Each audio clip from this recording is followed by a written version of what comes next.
Hi everybody, back here to show you how to underglaze your box. So I went ahead and smoothed everything out. And if you look in here, I have reinforced the inside of the box and smoothed everything out. And the same with the lid. Everything is looking really good. Okay, so now I am ready to underglaze. So to underglaze, I'm gonna need a brush and some black underglaze. Okay. So when I go to underglaze, I'm gonna do several layers, and I probably am gonna have to do 3 because when I put this on, you're gonna see that it is not gonna completely cover. Now I wanna do a thin layer. I'm not trying to make this really, really thick because it's gonna take forever to dry and it will get really messed up easily.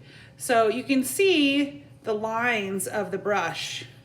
So it's not quite opaque. So I am gonna probably have to put at least 2 coats on this. I'm gonna do everything. Every inch of this box is gonna be covered with black underglaze, even the inside and the bottom, okay? So when I do this, just a thin coat again. It's better to do several thin coats than it is to do one thick coat because a thick coat takes a really long time to dry and it's really easy to mess it up. And it's just better all around if you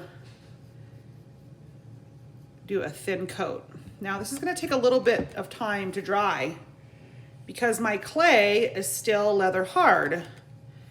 So there's moisture in my clay.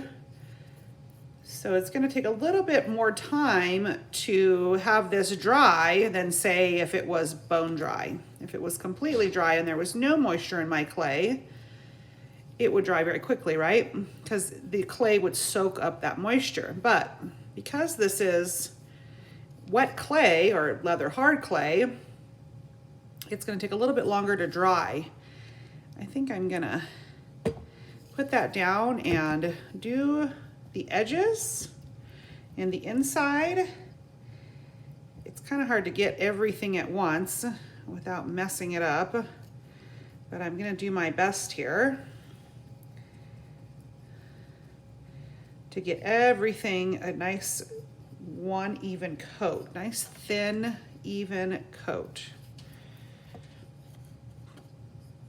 Okay, so sometimes the underglaze clumps up. If that happens and it's really clumpy, you can put a little bit of water in the jar, but your guys's should be fine. I think this one is just kind of old, so it's getting kind of clumpy.